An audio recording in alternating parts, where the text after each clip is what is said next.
Hi, this is Perrin Cornell with Coldwell Banker Cascade here in Wenatchee. I've been a broker for a number of years, and I enjoy working with the people at Coldwell Banker.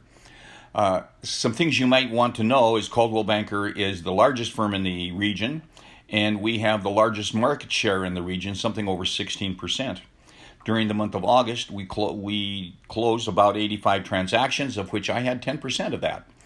And we had the largest average home sale price in the area, something over about 650. But our range of prices, I know mine personally, ran all the way from the low twos to a little over $1.1 million during that same period of time. And I had about 10% of those sales, by the way. Some other things that might be interesting is that Douglas County normally has an inventory of around 120 to 180 days. Right now they're operating with 28 days. That includes some finance time. Chelan County is about 45 days, and they're normally up around 180 days inventory. In fact, they used to say anything under 6 months is a buyer's market, or a seller's market, excuse me, and that's certainly proving true. However, it's not all a seller's market. Buyers are finding that they have some leeway, and buyers are also finding that with interest rates in the 2.5%, 2.75% range, they have more buying power than they've ever had in the past.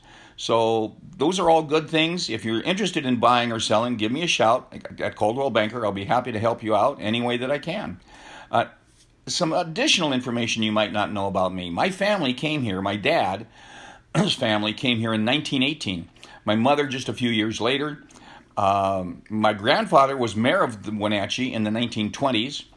I grew up primarily in Douglas County in East Wenatchee, went to school in Eastmont, graduated, went to Seattle University.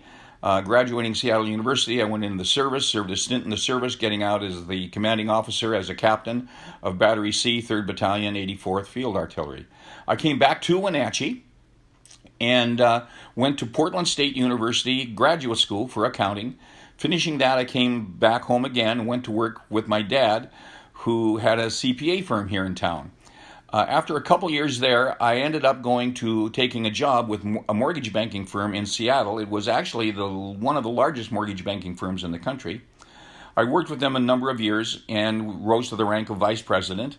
And I also attended the University of Notre Dame School for Mortgage Banking. A couple of years fall in between, and bumpity bump, and I ended up in real estate in 2004, starting my career in real estate in 2004. Something I've never looked back on, never regretted.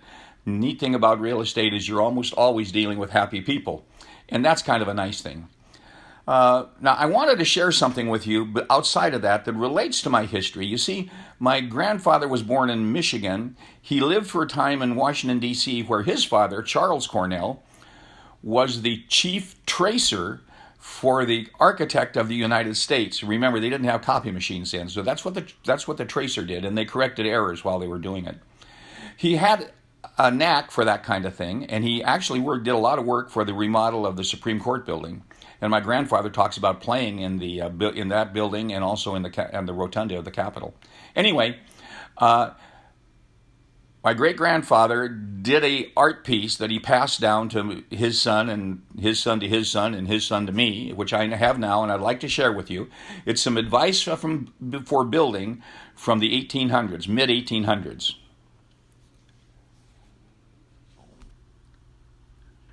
I want you to see this because I think it's really kind of neat and it's kind of unique. Now, the picture in the center wasn't done by my great-grandfather, but everything around the outside was.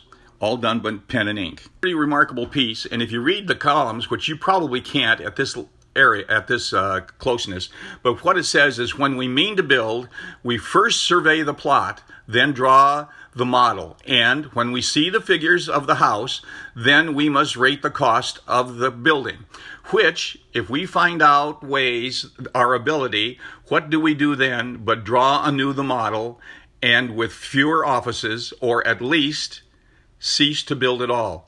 Some recommendations or some advice that sometimes we kind of forget about. Anyway, Perrin Cornell, happy to help you any way that I can. If you have any questions, please text them to me or put them on the post, and I'll be glad to answer them for you. Thanks a lot.